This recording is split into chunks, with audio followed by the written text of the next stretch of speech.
Friends welcome back in Studyverse. आज पनि हामी स्ट्याटिक्सको क्वेसन लिएर आएका छौँ। आज क्वेसनमा चाहिँ हामीलाई भेरिएन्सहरू मिन्सहरू दिएको छ, बट त्यसमा चाहिँ हाम्रो मिन्समा चाहिँ रङली भ्यालु एडेड भएको छ। त्यस 100को सट्टा 120 लेखेको छ। त्यो करेक्ट भ्यालु राखेर हामीले मिन्स कति आउँछ र भेरिएन्स कति आउँछ, करेक्ट इट मिन्स र भेरिएन्स निकाल्नु पर्ने छ। Let's start today's question. Solution given incorrect mean equals to 85 and incorrect variance equals to 16. Now correct variance equals to what? Correct value राखेर correct variance कति हुन्छ त्यो निकाल भनेको छ।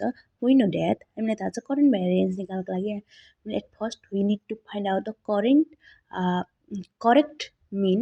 This mean equals to summation x divided by n. यहाँ चाहिँ हामीलाई दिएको छ number of into equals to 100 summation x. Mean हामीलाई दिएको छ 85 इक्वल्स टु समेसन एक्स चाहिँ हामीले निकाल्नु पर्ने छ। यहाँ चाहिँ दिएको छ 100 देन समेसन एक्स निकाल्नको लागि चाहिँ क्रस मल्टिप्लाई गर्ने 85 इन्टु 100 गर्ने summation x equals to 85 into 100 summation therefore summation x equals to 8500. Therefore incorrect summation x क्योंकि हाम्रो मिन चाहिँ इनकरेक्ट मिन हो भने चाहिँ त्यसको समेसन पनि incorrect summation x equals to 8500. Now correct summation x equals to incorrect summation x minus incorrect value addition add गर्ने। त्यसमा चाहिँ हाम्रो राइट भ्यालु चाहिँ एड गर्ने correct value. Incorrect summation x चाहिँ 8500 माइनस रङ भ्यालु चाहिँ 120 प्लस राइट भ्यालु चाहिँ हाम्रो 100 थियो। त्यस 120 चाहिँ रङ र 100 चाहिँ राइट भ्यालु थियो। त्यो गर्दाखेरि चाहिँ हाम्रो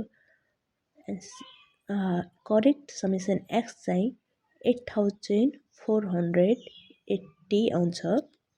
नाउ अब हामीले यहाँ त करेक्ट मिन निकाल्न सक्छौँ। Now correct mean equals to correct summation x divided by n। त्यो चाहिँ हाम्रो करेक्ट समेसन एक्स चाहिँ 8480 छ डिभाइड बाई 100 गर्ने। त्यो गर्दा चाहिँ हाम्रो करेक्ट मिन इक्वल्स टु 84.8 चाहिँ हाम्रो करेक्ट मिन आउँछ। यसरी हामीले मिन निकाल्न सक्छौँ, करेक्ट मिन निकाल्न सक्छौँ र करेक्ट भ्यालु राखेर। Thank you. For more videos, subscribe to YouTube channel Studyverse.